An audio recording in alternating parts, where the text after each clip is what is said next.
I was by birth a gentleman, living neither in any considerable height, nor yet in obscurity. So Oliver Cromwell, who became Lord Protector of England, described himself. He was born in 1599, educated at Cambridge, went back to his home at Huntingdon, where he looked after his property, did some farming, and became, when he was 29, a Member of Parliament for the town. There was nothing very remarkable about him, except perhaps his dreams.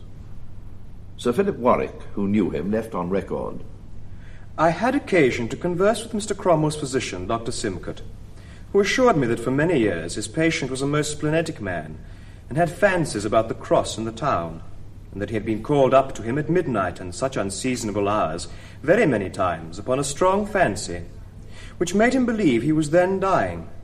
And there went a story of him that in the daytime, lying melancholy in his bed, he believed that a spirit appeared to him, and told him that he should be the greatest man in this kingdom.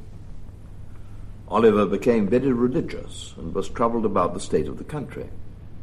King Charles I had decided to rule for the time being without Parliament, and Cromwell was restless with nothing but his farming to occupy him. He wrote to his cousin, I live, you know where, in Mestrek, which they say signifies prolonging, in Kedar, which signifieth blackness, yet the Lord forsaketh me not. Though he do prolong, yet he will, I trust, bring me to his resting place. My soul is with the congregation of the firstborn. My body rests in hope. And if I may honor my God either by doing or by suffering, I shall be most glad. At last, King Charles called of Parliament again, and Cromwell, he was now 41, was a member of it. Sir Philip Warwick noticed him. I came into the house and perceived a gentleman speaking, very ordinary apparelled, for it was a plain cloth suit, which seemed to have been made by an ill-country tailor. His linen was plain and not very clean, and I remember a speck or two of blood upon his little band, which was not much larger than his collar.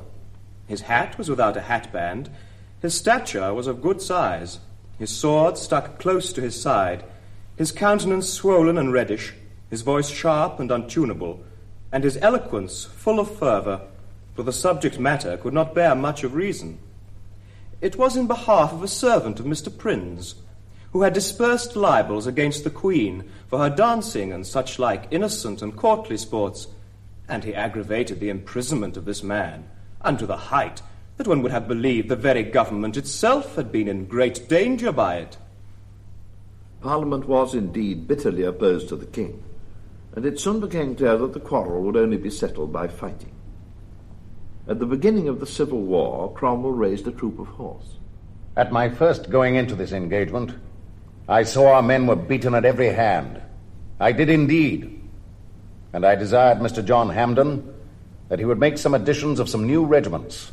Your troopers, said I, are most of them old, decayed serving men and tapsters and such kind of fellows.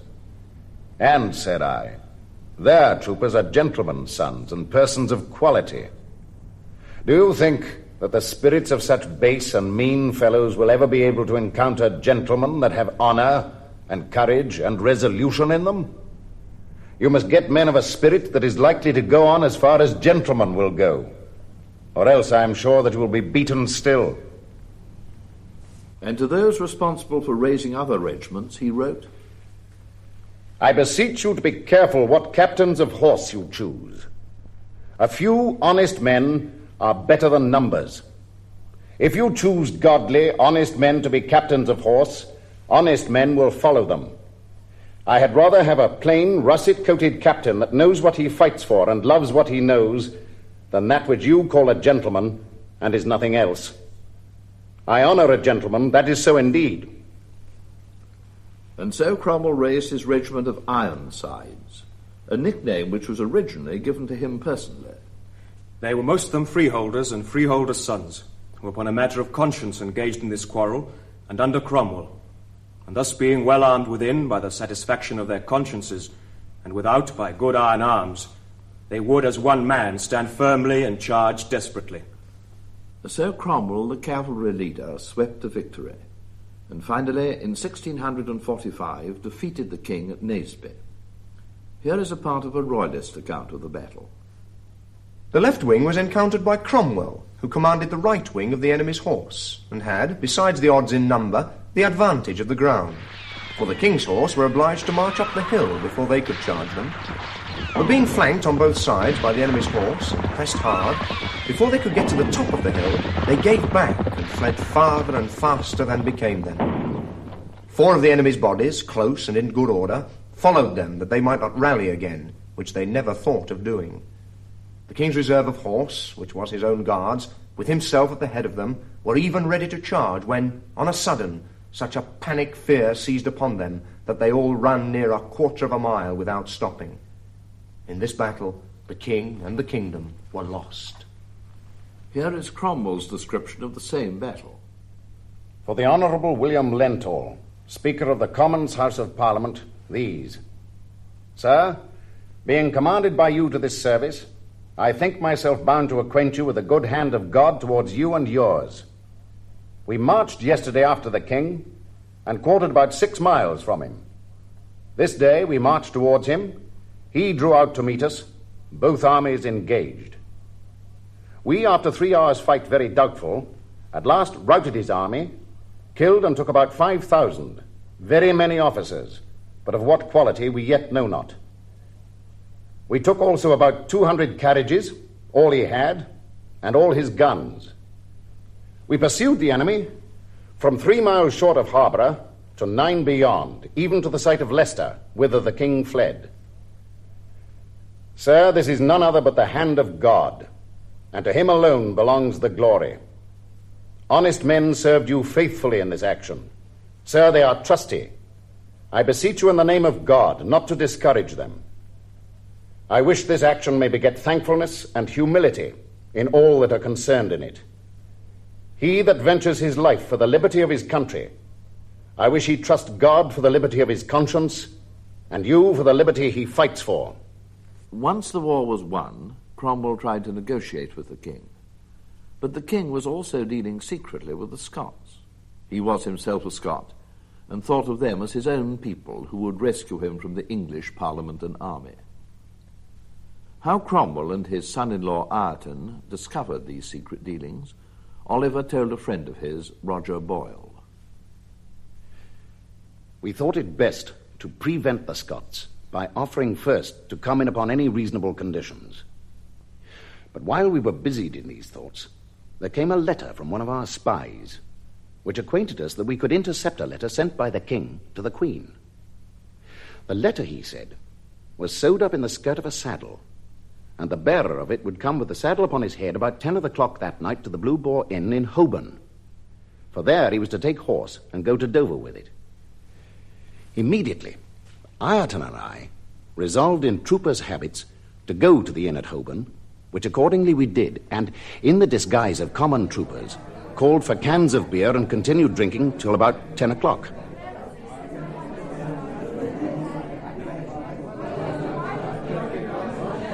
When the man with the saddle was come in, we immediately arose, and as the man was leading out his horse saddled, came up to him with drawn swords and told him we were to search all that came in and out of there. Ripping up one of the skirts of the saddle, we there found the letter of which we'd been informed, in which we found the king had acquainted the Queen that he was now counted on by both the Scotch and the army, and which bid fairest for him should have him. But he thought he should close with the Scots sooner than the others. Upon this, we took horse and went to Windsor, and finding we were not likely to have any tolerable terms from the king, we immediately, from that time forward, resolved his ruin. A few months later, the Second Civil War started, with the Royalists rising in the west and an invasion by the Scots in the north. Cromwell described this as a more prodigious treason than any that had been perpetrated before, because the former quarrel, on the Royalists' part, was that Englishmen might rule over one another. This, to vassalize us to a foreign nation by making and abetting to a second war. In the army, of which he was now Lieutenant General, he rode to the head of each regiment and declared, I have oft times ventured my life with you, and you with me, against the common enemy of this kingdom. I desire you to arm yourselves with the same resolution as formerly, and to go on with the same courage, faithfulness, and fidelity as sundry times you have done, and upon several desperate attempts and engagements. For my part, I protest I will live and die with you. By one of the greatest forced marches in history, he surprised and defeated the Scots at Preston. The Scots army could not be less than 21,000. Ours in all, about 8,600. We've quite tired our horse in pursuit of the enemy. We've killed, taken, and dissipated all his foot, and left him only some horse. They are so tired and in confusion that if my horse could but trot after them, I could take them all. But we're so weary that we shall scarce be able to walk after them. This is a glorious day. God help England to answer his minds. Cromwell had now to make up his mind how to treat the king, who had shown himself untrustworthy. To one of his friends he wrote very guardedly, Authorities and powers are the ordinance of God. This or that species is of human institution and limited, some with larger, others with stricter bands, each one according to its constitution. I do not therefore think the authorities may do anything, and yet such obedience be due. All agree that there are cases in which it is lawful to resist. The query is whether ours be not such a case, whether the army be not a lawful power, called by God to oppose and fight against the king upon some stated grounds, and being in power to such ends, may not oppose one name of authority.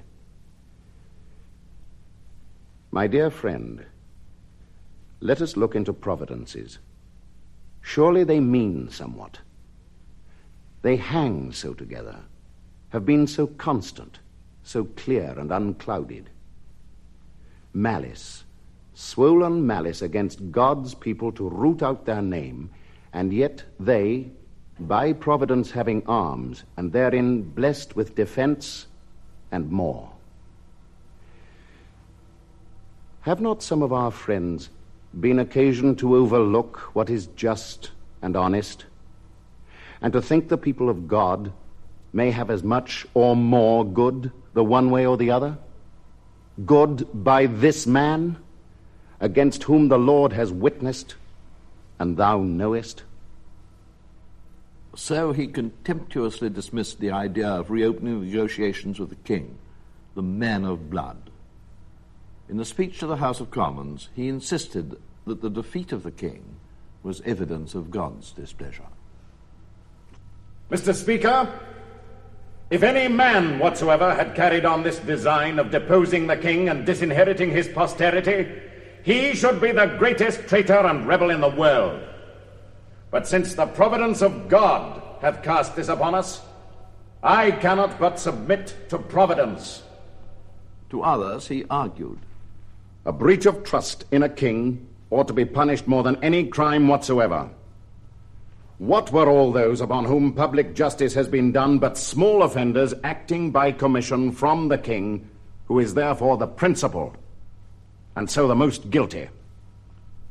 He set up a court of justice to try the king as an enemy of the country. And when a lawyer told him that the king could be tried by no court, and that no man could be tried by that court, he answered, I tell you, we will cut off his head with the crown on it. After the king was beheaded, the Earl of Southampton was sitting by the body when about 2 a.m. a man entered, his face hidden in his cloak. But judging by his voice and his walk, the Earl was sure that he was Oliver Cromwell. He approached the body, considered it very attentively for some time, and then shook his head and sighed out the words, Cruel necessity.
England was now a commonwealth ruled by what was left of Parliament, but it was Cromwell at the head of the army who had the real power.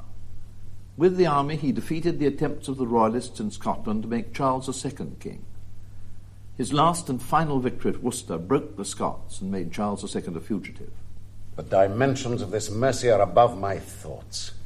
It is, for aught I know, a crowning mercy. He came back to London and was welcomed by an immense crowd. There would have been a still mightier crowd to see me hanged. But a foreign observer said, Indeed, there cannot be discovered in him any ambition, save for the public good. He has come to be honored and esteemed, besides for his great valor, as a man commanded by heaven to establish this republic. And some said, Cromwell will make himself a king. He consulted a friend about the future government of the country.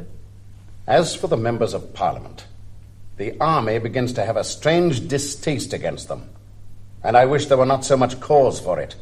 And really, their pride and ambition and self-seeking, engrossing all places of honor and profit to themselves and their friends, and their injustice and partiality, and the scandalous lives of some of the chief of them, these things, my lord, do give too much ground for people to open their mouths against them and to dislike them. We ourselves have acknowledged them the supreme power and taken our commissions and authority from them, and how to restrain and curb them after this. What if a man should take it upon him to be king? I think that remedy would be worse than the disease. As to your own person, the title of king would be no advantage, because you have the full kingly power in you already. If you should take upon you the title, the question will be no more whether our government shall be by a monarch or by a free state, but whether Cromwell or Stuart shall be our king. And all those who were for a commonwealth, and they are a very great and considerable party, will desert you. Your hands will be weakened, and your cause in danger to be ruined. I confess you speak reason in this. Nevertheless, Cromwell determined to get rid of Parliament. Suddenly standing up, Cromwell made a speech wherein he loaded the Parliament with the vilest reproaches, and told them that the Lord had done with them, and had chosen other instruments for the carrying on of his work. This he spoke with so much passion and discomposure of mind, as if he had been distracted. Sir Peter Wentworth stood up to answer him, but the general stepped into the midst of the house, where he said, Come, I'll put an end to your prating. Then, walking up and down the house like a madman, and kicking the ground with his feet, he cried out, You're no Parliament. I say you're on no Parliament. I'll put an end to your sitting. Call them in. Call them in. Whereupon 2 files of musketeers entered the house, which Sir Henry Vane, observing from his place, cried out, This is not honest. Yea, it is against morality and common honesty. Then Cromwell fell a-railing at him. Oh, Sir Henry Vane, Sir Henry Vane, the Lord deliver me from Sir Henry Vane. Then, looking upon one of the members, There sits a drunkard. And giving much reviling language to others, he commanded the mace to be taken away. What shall we do with this bauble? Take it away. Then Cromwell applied himself to the members of the house. It's you that have forced me to this, for I have sought the Lord night and day that he would rather slay me than put me upon the doing of this work. Guard, see the house is cleared of all the members, and see the doors are locked up.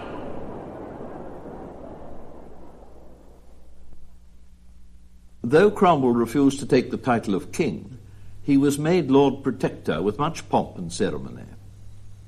What a comely and glorious sight it is to behold a Lord Protector in a purple robe, with a sceptre in his hand, with a sword of justice girt about him, and his eyes fixed upon the Bible. Long may you enjoy them all to your own comfort and the comfort of the people of these nations. I do, in the presence and by the name of God Almighty, promise and swear that to the uttermost of my power I will uphold and maintain the true Reformed Protestant religion, and encourage the profession and professors of the same, and that to the utmost of my power I will endeavour, as Chief Magistrate of these three nations, the maintenance and preservation of the just rights and privileges of the people thereof, and shall in all things, according to my best knowledge and power, govern the people of these nations according to law. And he told his new Parliament, the liberty and prosperity of this nation depends on a reformation of manners. You will be a blessing to the nation, and by this be more repairers of breaches than anything in the world. Truly these things do respect the souls of men and the spirits, which are the men. The mind is the man. If that be kept pure, a man signifies somewhat. If not, I would very fain see what difference there is betwixt him and a beast. The Royalists tried to start a third civil war. Cromwell's answer was a military dictatorship. He made his trusted major generals the real rulers of the country. We have certain intelligence that our enemies are contriving new troubles and commotions out of which they hope to work their own advantages, and are also using all manners of endeavours to stir up and engage foreign princes to invade us. We have, in this time of imminent danger for the safety of the Commonwealth, as well against foreign invasions and home-bred insurrections and rebellions, been necessitated to raise militia of horse. And we, reposing entire trust in your approved fidelity, ordain you to be Major General, and give full power and authority unto you to take into your charge the said militia forces, and to conduct and lead them against all and singular enemies, rebels, traitors, and other offenders against us and this Commonwealth. There were plots to murder Cromwell. Parliament congratulated him on his escape. You have put this trouble upon yourselves on this occasion. There be two things which fill me full of sense. One is the mercy on a poor, unworthy creature. The second is this great and unexpected kindness of Parliament in manifesting such a sense thereof. That which detracts from the thing is the inconsiderableness and unworthiness of the person that hath been the subject of this deliverance, to wit myself. And if there be a mercy in it to me, I wish I may never reckon it on any other account than this, that the life that is lengthened may be spent and improved to the honour of God, who hath vouchsafed the mercy, and the service of you and those you represent. But he found this Parliament, as he had found all his parliaments, something he could not work with. I have taken my oath to govern according to the laws that are now made, and I trust I shall fully answer it. And no, I sought not this place.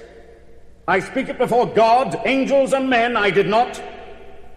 You sought me for it, and you brought me to it, and I took my oath to be faithful to the interest of these nations. No man but a man mistaken, and greatly mistaken, could think that I, that hath had a burden upon my back for the space of 15 or 16 years, would seek such a place as I bear. I cannot but say, in the presence of God, in the comparison of which all we that are here are like poor creeping ants upon the earth, that I would have been as glad as to my own conscience and spirit to have been living under a woodside and have kept a flock of sheep rather than to have undertaken such a place as this. And I doubt if you had offered it to the meanest man in this room, he would not have undertaken it, really, if he had but wisely considered his own person. But on such terms, really, I took it, and I failed on those terms. I think it high time that an end be put to your sitting, and I do declare to you here that I do dissolve this Parliament. Let God judge between you and me. However difficult things were at home, Cromwell made England great abroad as she had never been since the days of Queen Elizabeth I. He, as she had done, fought Spain. There is no intelligent person but will easily see how empty and weak the reasons are that the Spaniard has for claiming for himself alone an empire of such vast and prodigious extent. The Spaniards endeavor to justify themselves for having enslaved, hanged, drowned, tortured, and put to death our countrymen, robbed them of their ships and goods, even in time of profound peace, and that without any injury received on their part, which cruel usage and havoc, as often as the English call to remembrance, they cannot miss to think that their former glory is quite gone, and their ships of war become entirely useless if they suffer themselves to be any longer treated in such a disgraceful manner.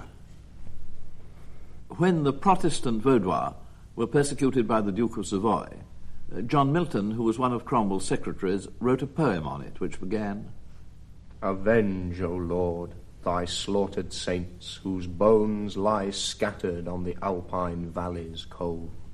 And Cromwell protested to the Duke. Oliver, Protector, to the most serene Prince Emmanuel, Duke of Savoy, Prince of Piedmont, greeting. We understand that such of your Royal Highness's subjects as profess the Reformed religion are commanded to depart their native habitations, and that when they applied to your Royal Highness for a revocation of the edict, a part of your army fell upon them, most cruelly slew several, put others in chains, and compelled the rest to fly into desert places and to mountains covered with snow, where some hundreds of families are reduced to such distress that 'tis greatly to be feared they will in a short time perish through cold and hunger. These things, when they were related to us, we could not choose but be touched with extreme grief and compassion for the sufferings and calamities of this afflicted people, and we most earnestly beseech your Royal Highness that you would command your losses to be repaired, and that an end be put to their oppressions. Though Oliver re-established England's greatness abroad, the troubles at home and his difficulties were soon too much for him. He became ill, and when his favourite daughter died, his sorrow was so great that it was as when my eldest son died, which went as a dagger to my heart. Indeed it did. He continued to work. Our rest we expect elsewhere. That will be durable. But on his lucky day, September the 3rd, the anniversary of the crowning mercy of Worcester, a great storm swept over England. The Royalists said it was the devil come to take his soul. But that is not how Oliver saw it. His last prayer was, Lord, though I am a miserable and wretched creature, thou hast made me, though very unworthy, a mean instrument to do thy people some good and thee service. And many of them have set too high a value on me, though others would be glad of my death. Lord, however thou do dispose of me, continue to go on and do good for them. Give them consistency of judgment, one heart and mutual love, and go on to deliver them, and with the work of reformation, and make the name of Christ glorious in the world. Teach those who look too much on thy instruments to depend more upon thyself. Pardon such as desire to trample upon the dust of a poor worm, for they are thy people too. And pardon the folly of this short prayer, even for Jesus Christ's sake. And give us a good night, if it be thy pleasure. Amen.